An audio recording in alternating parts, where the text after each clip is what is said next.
माझं लग्न झालंय एका गोड गुणी मुलीसोबत आणि माझ्या बायकोचा आज या घरात पहिलाच दिवस आहे. हे घर पूर्ण नातेवाईकांनी भरलेलं आहे. पण मला एक बहीण सुद्धा आहे, म्हणजेच माझ्या बायकोची नणंद, जी त्या खोलीमध्ये बसली आहे आणि त्या खोलीमध्ये तिचे कुणीतरी कान भरतंय माझ्या बायको विरुद्ध. काय म्हणताय काकी?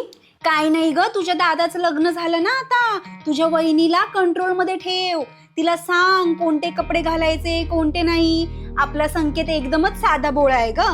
बायकोचा बैल बनेल हो, नाही तर लक्ष दे. नाही नाही काकी, बरोबर बोलताय तुम्ही.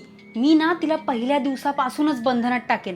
आमच्या घरात हे असं नाही चालत, आमच्या घरात ते तसं नाही चालत, असं बोलून बोलून ना तिला नको करेन.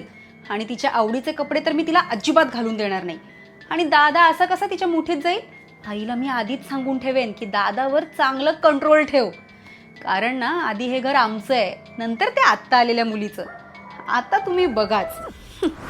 ही अशी बहीण असेल तर माझी गुणी बायको सुद्धा ह्या त्रासाला कंटाळून सासरच्यांना शिव्या द्यायला सुरुवात करेल. मग नवऱ्याचं काय?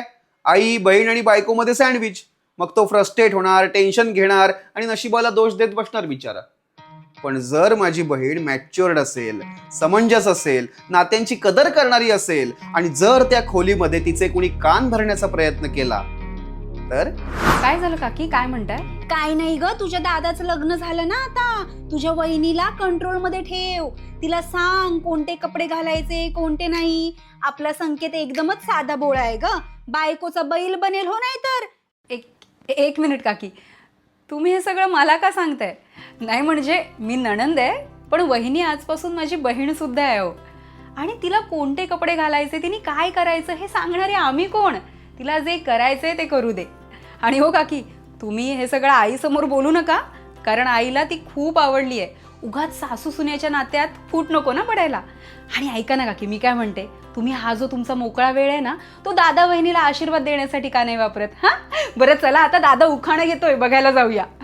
माझ्या बायकोला, आईला आणि बहिणीला मला घट्ट मैत्रिणींसारखं बघायचंय, ही एकच इच्छा या नवऱ्याची आजपासून. या गोड गौराईचं नाव घेतो, माझं भलं चिंतणाऱ्या या सर्व समंजस नातेवाईकांचा मान राखून. वा वा वा, मस्त मस्त दादा. ऐकलत का दादाचं भलं चिंतणार आहे काकी?